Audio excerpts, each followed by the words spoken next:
What's going on, guys? Welcome on back to the Second and Short podcast. And this is going to be taking a break from the Cheap Seats fantasy version. We're just going to go straight into Second and Shorts, NFL Talk podcast. And I am your host, Tyler Lauder, joined with our fantasy expert, but now he's going to be a just regular NFL expert, Jason Teasley. Here's the thing. We're going to break down week 10's over. We're going to break down our mid-season award predictions for who we think is going to get MVP, defensive and offensive player, comeback player, and then offense and defensive rookie. Free form. We're just going to talk the shit. We're going to give you our opinions, and we're just going to kind of roll with it. And we're going to start where we're just having our conversation. We're going to start with offensive rookie of the year. Now, we're just going to say who we think is a legit candidate, and then we're just going to talk about people. So why don't you give me your candidates right now? Who are names in your head without researching, without thinking, without diving deep? I say rookie of the year offensive. You say potentially. I think it's a two-person race between Naji Harris and Lamar Chase. I think that's the two-horse race we're looking at for rookie of the year offensively. And I agree here with you. What we're running into is a guy that's got like over 200 already total touches between receptions and rushes in Naji Harris.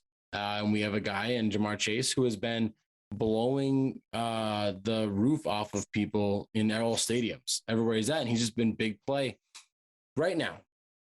This is I can't say this because it's updating, but like going into this past week, I think Naji Harris was sitting around 10th in rushing yards, but he also has like almost 300 yards receiving as well.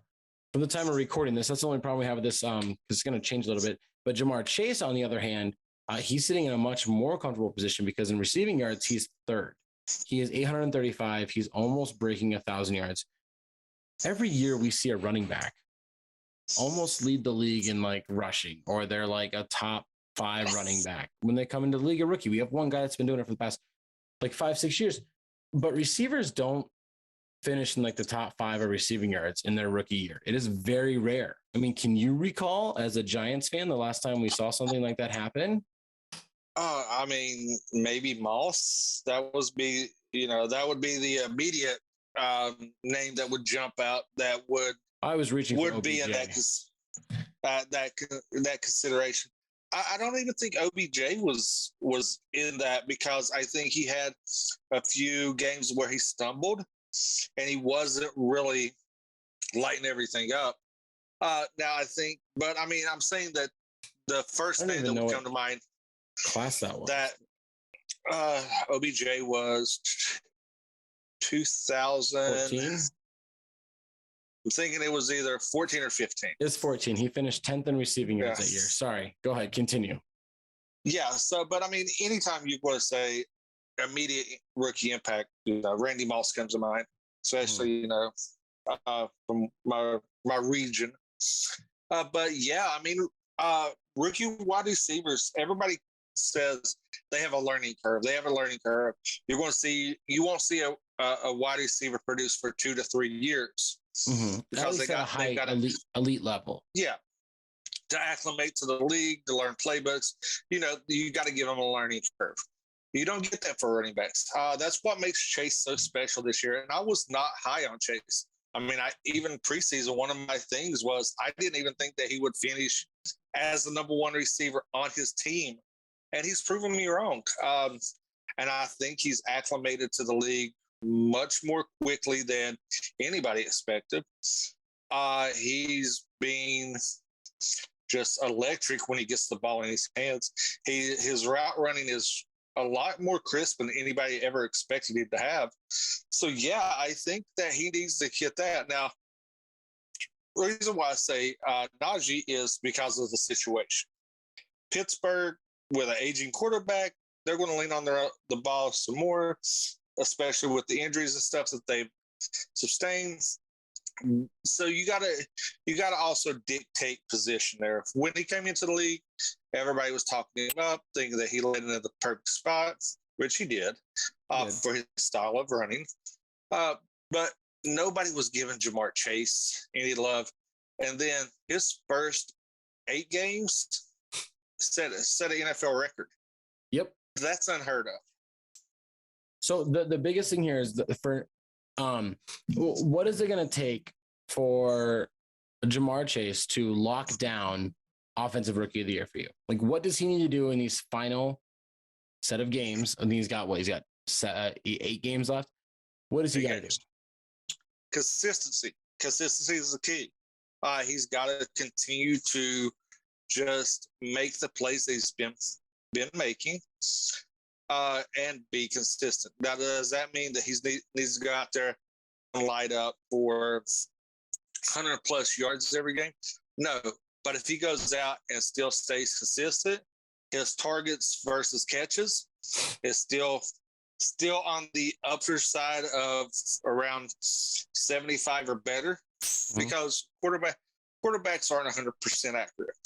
But if his catch percentage is on the high side of 75%, and he's putting up at anywhere from 65 plus, and with maybe an additional 4 touchdowns throughout the rest of the season, I think that locks him in. But consistency will be the key for him. Yeah. I think that's fair. I agree. I think if he finishes with over 1,200 yards and he hits double-digit touchdowns, which is that's like 1,200 yards is another 365 yards, and double-digit touchdowns is 3 touchdowns. He's at 44 receptions, so let's say he gets to 60. That's only 16 catches. That right there for me is offensive rookie of the year. That right is minimum, and I think he's going to destroy that and smash that on most of those levels. Now, for Naji Harris to overtake this, I think the biggest thing for Naji Harris is that he's only averaging like 65 yards a game, I think, on rushing, but he's also averaging, I don't know, like probably 20 or 30 yards per game receiving. He needs to improve that yards per carry. He's at 3.6 right now. And it's not very good. He's got 4 rushing touchdowns on the year, or 4 or 5 rushing touchdowns. That's got to improve. I think he needs to finish with double-digit touchdowns, and that yards per carry needs to improve from 3.6. Gotta get closer to 4 for him to even have a chance. What I love about this award is it doesn't matter who's on the best team. Like we see with MVP, that's kind of where it goes. But rookie of the year can go to anybody. So right now, declare your pick midseason. Who do you think is going to get it, Chase or Harris? I think it's going to go to Chase. I don't think Harris will have the electric games to make him stand out throughout the second half of the season. Well, a little over second half of the season, to make up the ground that Chase has already established. I think it's going to be a little closer than what people want it to be. Simply because of the volume that Najee is going to get versus Chase. Running backs get a lot more volume, get the ball in their hands a lot more, and get the ability to produce more. I think in 3 weeks, if we was to revisit this, I feel Chase will have put a significant stamp on that rookie of the year. Alrighty, and I'm going to go with Jamar Chase. I already gave you all my reasons why I think it's going to be Jamar Chase. Jamar Chase is it. That's where we're at. Dark horse, if anybody is going to sneak their way into it, it's probably Mac Jones, because the Patriots are rolling right now, and they might win 10, 11 games, and we favor and value quarterbacks more than we do other positions and tell them they're more important than anybody else in the field. So that probably will happen, but lock up Chase as your midseason rookie of the year. Now, defensive rookie of the year, instead of asking you exactly who you think it's between, I'm going to tell you exactly who it's between. It is between Micah Parsons and everybody else. I don't know if this is actually a contest. We do have somebody, I think, trying to think, cornerbacks. We have like Greg Newsome, the second's playing pretty well. Nate Hobbs out of the Raiders is playing pretty well. Asante Samuel's playing pretty well, junior. And then JOK is playing good. The biggest problem is that the competition for Parsons is injured. JC Horn, injured. Patrick Surtain is now injured. So his biggest competitions aren't fully there. And I think I think he's going to roll straight through this. Statistically speaking right now, let's see what we got. I don't think it's updated for me right now, but he's got 52 tackles, I think, going into this past weekend. He had like 52 total tackles, 5 sacks in the season, a couple pass deflections. He's playing well, and on a team that's winning, that's another big thing that does help somewhat. Yeah, I don't think it's even close. I think it's a very wide margin, especially with Sutton being hurt. That was the only other person that I felt would have been a contender and in the conversation until his injury. But Parsons still had such a dominant lead. I don't think anybody's going to come close. I think they could probably go ahead and present that award now. So just an update, because I just went back through and everything. He is at 58 total tackles, 6 sacks, and a forced fumble as of today. So I mean, yeah, right there. I mean, I think he's going to be a guy that he's gonna hit triple digit tackle numbers. Yeah, it's inevitable. If anybody else sneaks in and gets this award, good on them. Now let's go ahead and talk about comeback player of the year. Who do you have as locked in as comeback player of the year? And why is it Dak Prescott? Man, it's just like you almost read my mind. Yes, it's definitely Dak.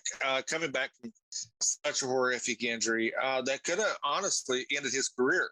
That was a bad break, no pun intended. And like the rehab and start performing on level. Last week was, I'm pretty sure last week was the NFL Twilight Zone. Yeah. That a lot of things was out of whack. You know, Dallas getting rolled, the Bills losing to the Jags. And last week was an anomaly. This week, Dallas came back. Dak led that team and showed why they are actually a contender in the NFC. I think the NFC is very top heavy when it comes to teams. I don't think there's a clear cut. This team, you know, is going to go to, because I think you've got 5 teams that could legitimately be your number 1 seed in the NFC. Dallas is being led by Dak. Dak is showing a lot of maturity and a lot of poise, and he's not letting the injury weigh on the back of his mind, and he's still producing. He's still making the plays he was making before. So, yeah, Dak is my comeback player of the year. Yeah, it makes the most sense. He's looking really good. After today's game, he's thrown 20 touchdowns. He only has 5 interceptions. On top of that, remember, he missed a game as well from being hurt. So he's not even gonna have a full 17 games. And he's on pace to, I mean, essentially, if we double it down, 40 touchdowns, 10 interceptions, 2 rushing touchdowns. Like, that's that is near MVP conversation. So that's our biggest problem. And that's why we can't pick Dak Prescott here, because I'm not saying we're going to vote on him for MVP when we get to that.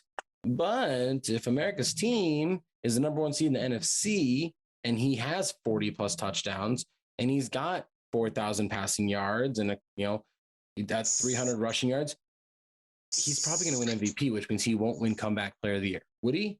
Would they do that? I don't think so. Yeah, I think that, it's possible. We've seen stranger things happen. Yeah. I do think somebody that is another person that's like eligible for this that we can kind of talk about if we're going to. I'm just on the offensive side is like Cortland Sutton from tearing his ACL, comes back. He's got like 600 yards on the season so far. He's probably going to break 1,000. But again, I don't think this goes to anybody else realistically. I don't think Sutton, simply because of the last 2 weeks. I think the last 2 weeks really hurt Sutton. He's not really lived up to that moniker, and that's going to hurt him.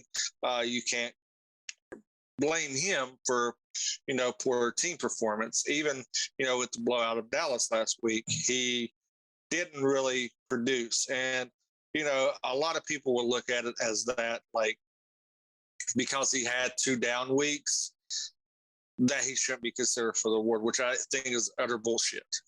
Well, I just don't, it's not going to happen because Dak's going to win it. But that's like, if we're talking of who else could, he is an option here as well. Now let's move into Defensive Player of the Year. And we'll talk about, essentially, this comes down to, what do we value the most? A guy that gets interceptions or guys that get sacks? I'm going to say this right now. If you're a Steelers fan and you're a big TJ Watt guy, sorry, we're not voting for him right here. He's not in consideration for me. I think there's somebody that does exactly what he does, but better. So for me, I think this comes down to Myles Garrett, just because of sacks, and that's where we're going to get to, or it comes down to Diggs because of interceptions. And I don't think Diggs should win this, but I think they are going to highly overvalue interceptions. And I just think that's what's going to happen. He did get another interception today. Sorry, time recording this, breaking the fourth wall. Yeah. So he is at 8 interceptions on the year, which is massive. He's, yes. I think he's 6 away from the record, which is still gonna be hard to beat, but that's pretty good. And he's like, I think he's like in the top 2 or 3 for pass deflections as well. So Trayvon Diggs, Myles Garrett, do you have another option, or is that where we're at? I think that's where we're at. I think it's between those two. And I honestly, based on what I feel, I'm going to go with the voice of the voter will be, it will depend on how Dallas finishes. I think that will be determined. If Dallas finishes high and gets the 1 or 2 seed, I think they give it to Diggs just because his play impacted their record and their seeding. Now, if Dallas doesn't get one of those top 2 seeds, I think it goes, it chalks the line going to a cornerback, because I honestly don't think I can remember the last defensive back that won defensive player of the year. We don't see guys hit this mark, like hitting 7 plus, like 7 is normally like an interception mark that is like, oh man, he got 7 interceptions. Like that's a fantastic season. And Diggs already passed that halfway through. But I think that here's the thing. If he breaks the record, which I feel like is, I don't quote me on this. I think it stood for like 40 years or 50 years. It's an old record. It happened in I don't even know when it happened. Most interceptions in a single season. But right now, Myles Garrett through 10 games, I believe it's 10. I don't think the Browns are there by yet. Through 10 games, he has 13 sacks. And so he's there. He is playing on fire. I know TJ Watt has 12.5 sacks, but really Myles Garrett, he's going to be chasing down 20 sacks in his final 7 games. I mean, that's a sack a game, and he hits 20 sacks. So I think that's what it's going to come down to. Also, the Dallas Cowboys do allow a lot of receiving yards, comparatively to the Browns allowing a lot of rushing yards on the edges, and I just think Myles Garrett has a bigger impact. That's just me. When we break this down, though, I'm gonna look for this though. Do you think Myles Garrett can get 23 sacks in a season? Do you think he can hit another 10 sacks in the final 7 games to break the record? Is that an option? I think it's possible. Is it probable? No. Is it possible? Yes. Their schedule kind of leans into the ability, because I think they still have Baltimore twice, which is a mobile quarterback, in Lamar Jackson, who definitely, with mobile quarterbacks, you're going to have the option to get those sacks a lot easier because you can flush them out of the pocket. And if your interior lineman flushes them out of the pocket, you get the opportunity, just like Strahan with the Giants, who actually holds the sack record. So yeah, I think it's possible. I think it's not probable though. I think he'll fall maybe two sacks short. So do you think Trayvon Diggs has a chance to break the record of 14? He's 6 away. Yes, I do. And I think that's, like I said, I think that Dallas's seeding will determine that. Now, if he breaks the record, voters are going. You think it's locked up? If he breaks the record, it's locked up. There's no question. Yes, because the record was set in 1950. 1952 by Night Train Lane. It shows 1950 on the NFL site.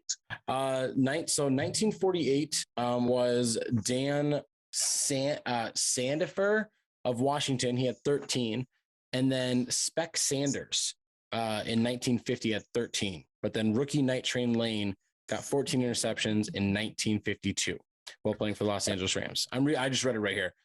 That's just insane. Yeah, according to Cowboy Maven, which is a Cowboys thing, they show that Night Train, who had 14 interceptions in 1950. No, 1952. His rookie season. It's 1952. There's I'm looking at I'm gonna delete all this just so we don't argue on here. But it's there's 20 things on here that I'm looking at. They're all in 1952. Because that's his rookie year. He didn't play in 1950. Yeah, this one say why is it got to? Okay, anyway, go back. Yeah, I think that if he breaks the record, he's going to absolutely be in there. All right, so now what we need to talk about is who we think is going to win Offensive Player of the Year. I'm going to say we're going to make a rule. This is not MVP. This cannot be MVP. We cannot include this at all. No, sorry. Scratch it. Do not do that. I don't like when they try and do those same things. I like to keep it separate. So offensive players, historically, this goes to a lot of pass catching running backs, receivers that have massive years, maybe a tight end that is, playing stellar. Also rushing quarterbacks tend to kind of win this as well, which leads me to believe that Lamar Jackson is a front runner for this. Because he is, I think he's top. He's like 7th in passing yards, and he's 4th or 5th in rushing yards on the season. So right there, I think so. Do you have anybody other than Lamar Jackson you think could be? I think actually this is where we're going to go different side of the spectrum. I think it's going to be Cooper Kupp. I like that. Who is actually having a monstrous year. He's leading the league and I'm pretty sure he's leading the league in receptions and yardage. I'll fact check that real quick. Yardage, yes. Receptions, yes. Well, yeah, he's got 6 receptions up on Tyreek Hill at the time of recording this, but then again, Tyreek Hill gets about 25 targets a game, so that could change. But yes, he is currently and Kupp still plays tomorrow night. And with the breaking of Robert Woods torn ACL, there's going to be targets to be had that could be going Kupp's way as well. Well, Odell Beckham Jr., though, is something we have to look at as well. Yeah, but I don't think that's something that ain't going to factor. If you listen to some people, he's a cancer to a team. So, but we don't go into that. Here's as an OBJ truther, he was with the Giants. He was not a cancer to the team. A lot of his teammates talk about how great of a person he is. Yes, elite wide receivers are usually prima donnas. Terrell Owens, Michael Irvin, Beckham, Moss. I mean, they're out there. You can't say that because they're divas. Yeah, we're getting off topic though. Go back in Cooper Kupp. Let's talk about Cooper Kupp. You got to defend Cooper Kupp.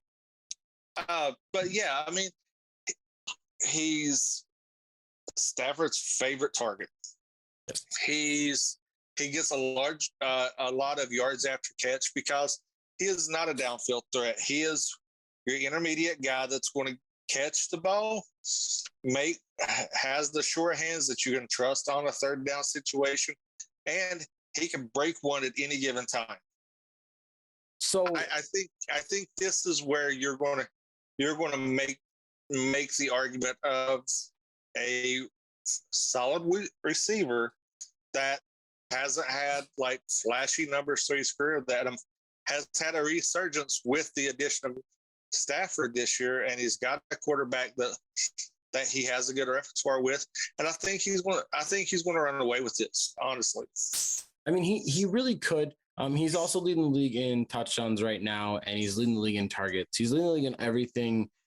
Wide receiver wise, I think he's even. I'm looking right now. He's even leading the league in first downs. For receivers, he's not. He's okay at average yards per catch. If we break down guys that actually have like 25 plus catches, he's like fifth or like sixth. Not even. He's probably like 10th or 15th on that. But no, Cooper Kupp is a legit option because he is statistically leading everything. And do you know the last time a receiver led the league at the end of the year in receptions, yards, and touchdowns? Trivia. Do you know? I know. I know the year. I know the player. I'm going to say. Do you want a hint? I can give you the year. Yeah. Give me the year. 2005. Oh, wow. Yes. So we're talking 16 seasons ago is the last time an NFL wide receiver did this feat.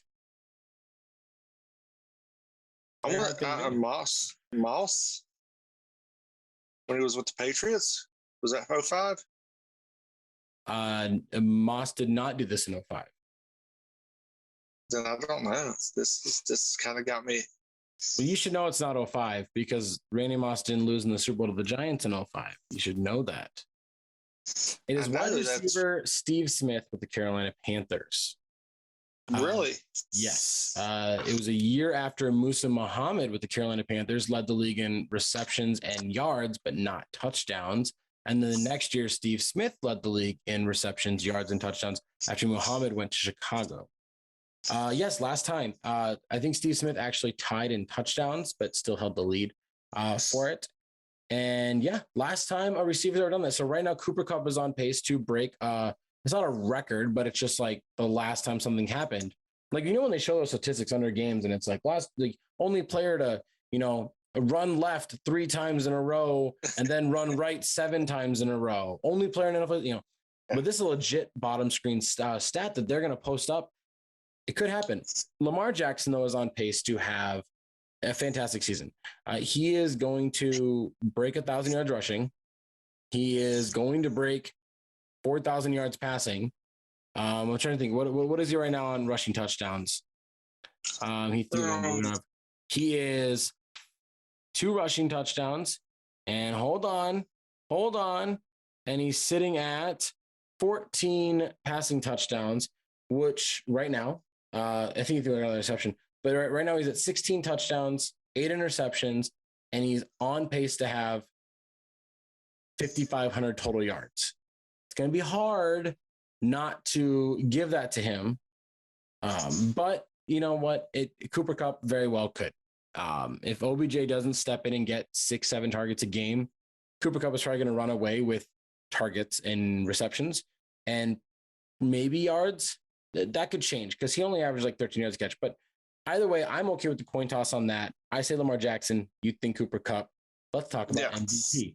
Now, this award is tricky because we have to project on records.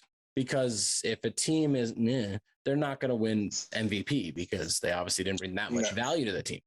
So that leaves us to actually looking at standings. Now, when we look at standings, they're going to keep fluctuating and moving around. But what we do know is teams like the Los Angeles Rams, the Tampa Bay Buccaneers, the Green Bay Packers, Arizona Cardinals, we assume, for the NFC. And then we also have got Dallas Cowboys. But we're going to strike the Cowboys because we have Dak winning comebacks. We're going to strike them. Yeah. Then on the AFC side, where it's a mess, we have the Tennessee Titans, which I don't think they have an MVP on their team now that Derrick Henry's out. Then it takes us to the Baltimore Ravens, which Lamar Jackson's there, but a setback against the Dolphins and his performance is going to hurt him. I think he's going to have too many turnovers. So realistically, that means the MVP is going to happen in the NFC. So let's talk about this. Let's talk about the Green Bay Packers. Do you think Aaron Rodgers potentially, so he's not even close. All right, let's move down. Arizona Cardinals, Kyler Murray. They lost a game without him, so he's only lost one game this season. I mean, he's 7-1 as a starting quarterback. Kyler Murray, is he on the MVP list? He's on the list, but he's not near the top of it. I think that all we want is the list. I think the two games missed is gonna hurt him in the discussion. No, it shouldn't. I mean, the Cardinals losing I think helps his case. Now let's talk about the Dallas Cowboys. We're going to say Dak isn't, but Dak is on the list. Los Angeles Rams. It's very popular in Los Angeles Rams. Matt Stafford is on the list. Yes, and I think if they continue to do what they're doing, I think this is my dark horse. This is my dark horse. This is who I was taking as my MVP prediction based on mid-season, based on everything going on. I like it. I think he's found a resurgence in the Rams organization. All right, let's keep going then. We'll talk about these guys in a second, but let's just get the list. We'll get who's on the list, who's getting in the VIP. Now we're down to the Buffalo Bills. Is Josh Allen on the MVP list? He's on the list. Yes, he's on the list. And last but not least is Tom Brady and the Buccaneers. Is he on the list? Yes, he's a permanent stay on the list. So we are down to Kyler Murray, Matt Stafford, Josh Allen, and Tom Brady. I think Dak Prescott as our fifth is probably fair, and we'll leave him at 5 because I think he's going to come back. The other words are going to go other places. So Dak Prescott is going to finish 5th in MVP voting.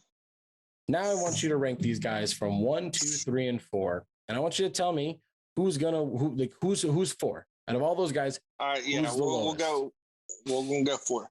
Give me your 4. 4. I'm gonna go Kyler at 4.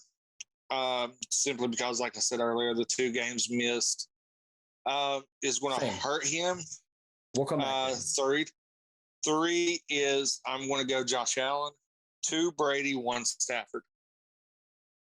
All right, so let's talk over these guys as we go.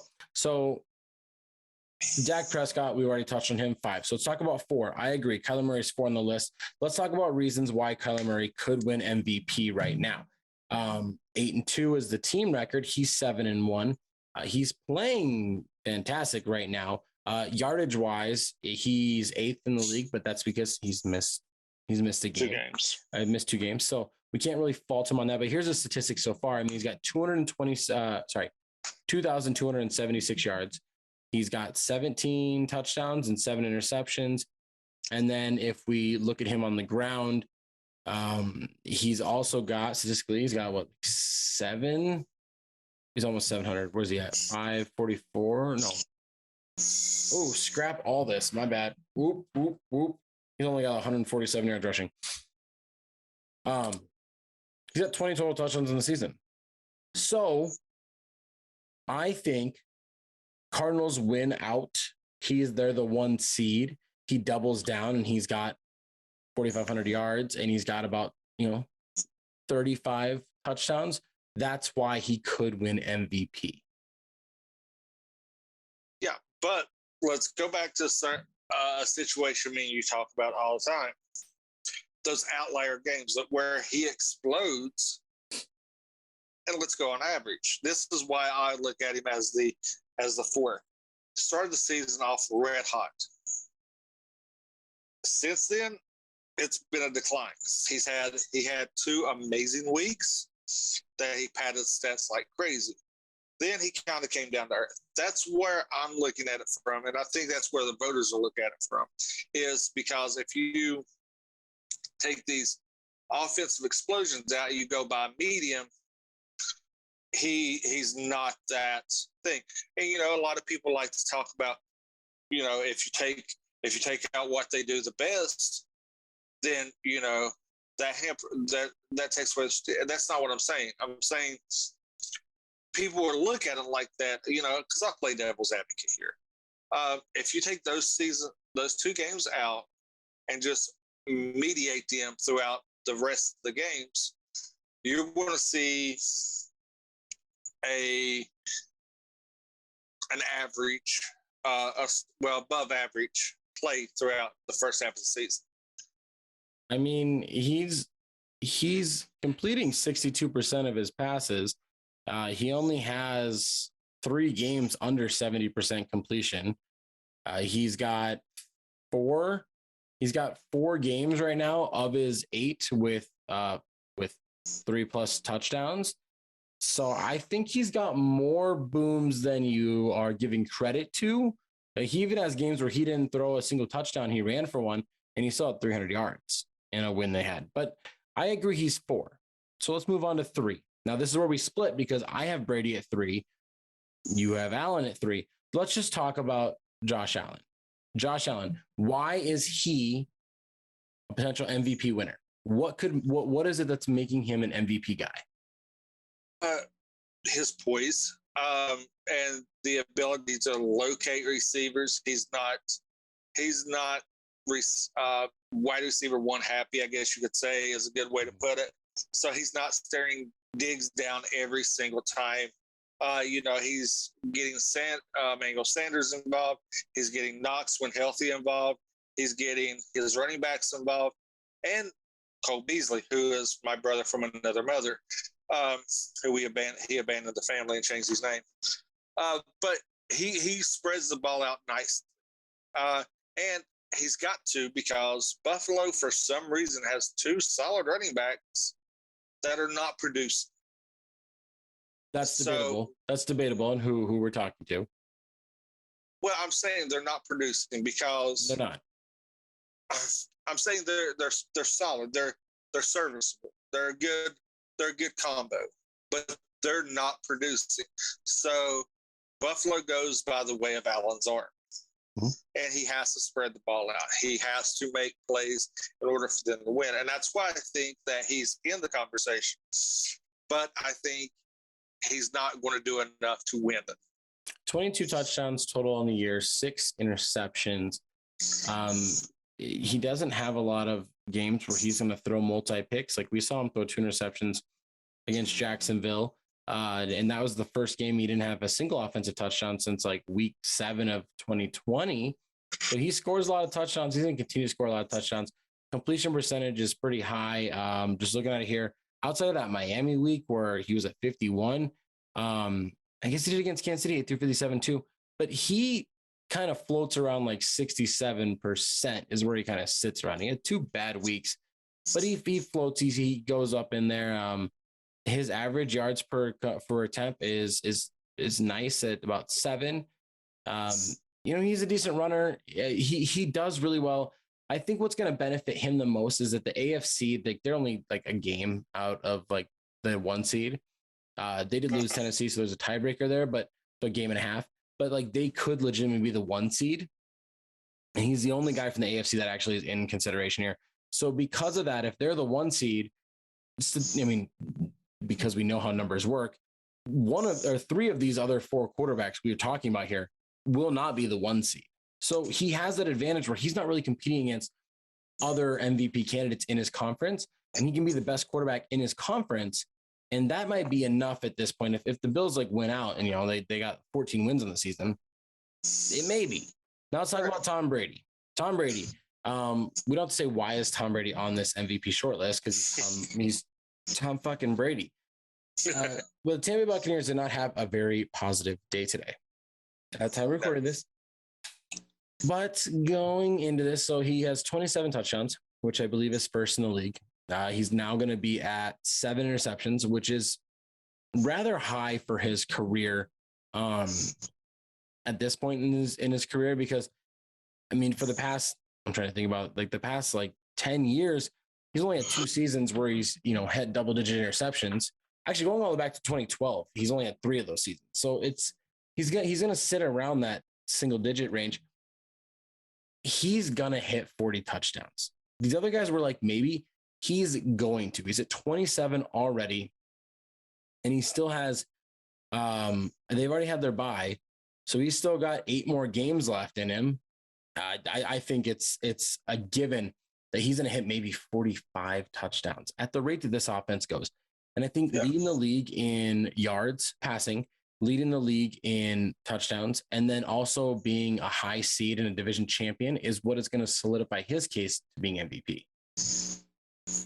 Yeah, I mean, I agree with everything you just said. I think what gives him a slight edge is because he's very smart with the football. He doesn't throw very many picks. Being smart and being able to read defenses and being able to make the adjustments is what makes Tom Brady and one of the all-time greats of the game. I think, though, the emergence of some defenses in the conference, though, your Carolina Panthers being one. They still have to play them 2 times. They'll play them, and actually, it's kind of like, in college football, we always talk about it's not about losing games, but it's when you lose those games, it matters. Right. They play Carolina week 16 and 16 and 18. So it's gonna be a last image for them as well. Right.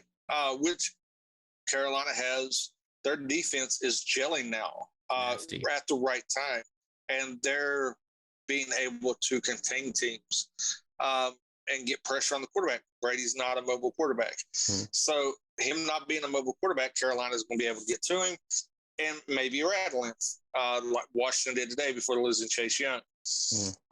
So I think that the emergence of the defenses may stifle him a little bit, but it's not going to make a huge impact. I think he's going to have at least one of those games against Carolina is going to be disastrous for him, but he's going to bounce back in 2 weeks when he plays him and beat Tom Brady. Probably. And I think, probably more than likely, he's not going to have 2 down games against Carolina. Realistically, the only reason I don't think he will win this award is just because our next guy, Matt Stafford. And we're on board with this. Matt Stafford was in my top 3 preseason predictions.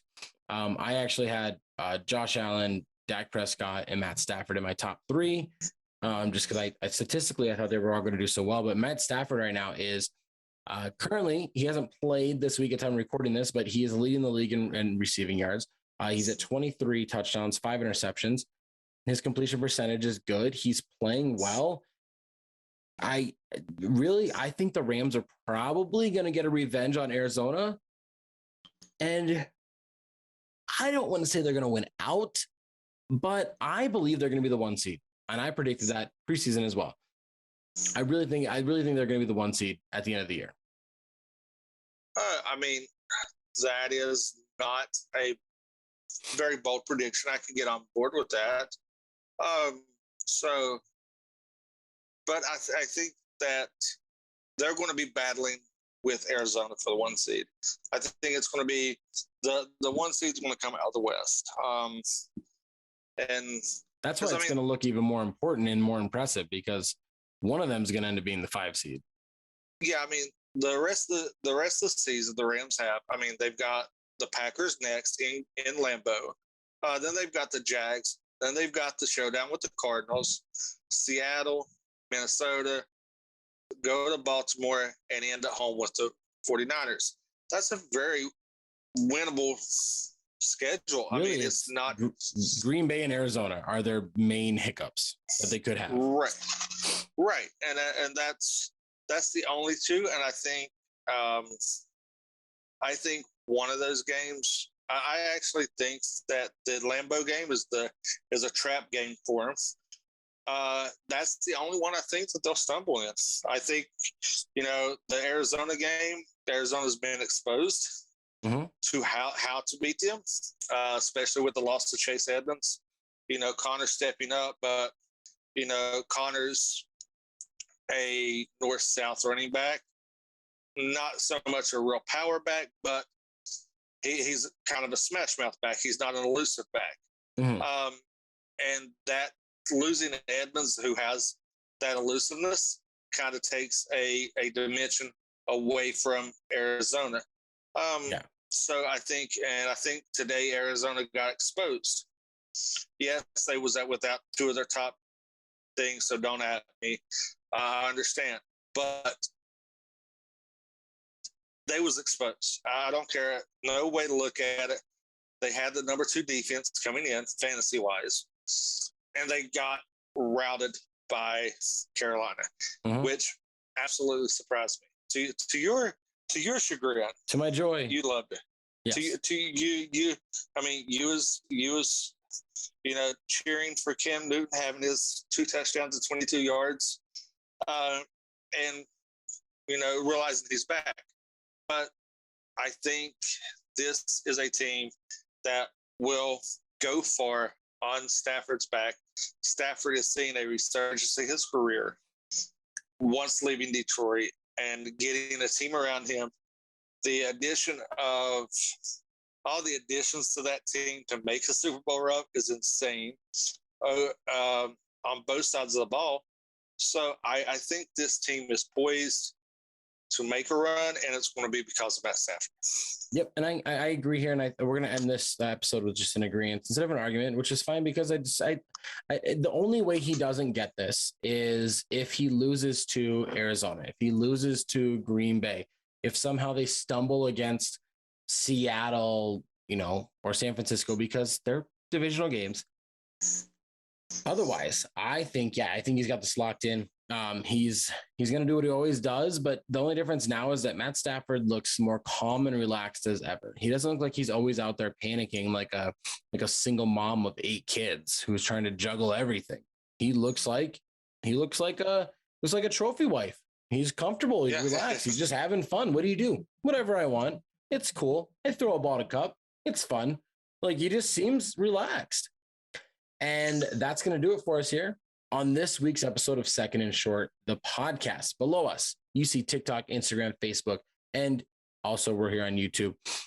Be sure to follow, subscribe, and comment down below who your predictions are for any award. You can make up an award if you want to. We're going to have some of those awards at the end of the season as well, and we're going to kind of break things down as we get closer. But thank you guys for listening. Please, every week, Twitter, TikTok, hit us up, hit up Jason, tag us, ask us questions. We'll answer your trade questions. We'll answer your start sits, your waiver wire, whatever you need. We're going to give you a little bit of fantasy and dynasty clarity, even though we're not doing it this episode. We're going to continue to do it throughout the week. So please hit us up. Jason's on all the responses. He's got it all down.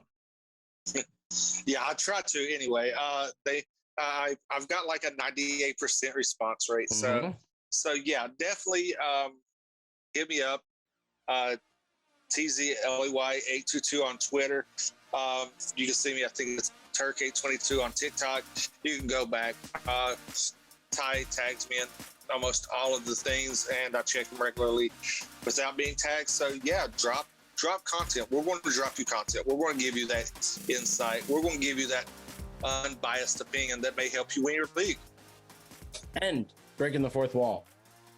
27-14 at the time of recording this. Hold on. Oh, okay, never mind. Do you think the Chiefs are going to hold on to this victory? I hope so. I hope Kelsey and Waller get a touchdown apiece to help me win $200 as well. There you go. All right, thanks for listening, guys, and y'all have a great one. We'll see you guys next week when we come back with some fantasy football content. Cheers.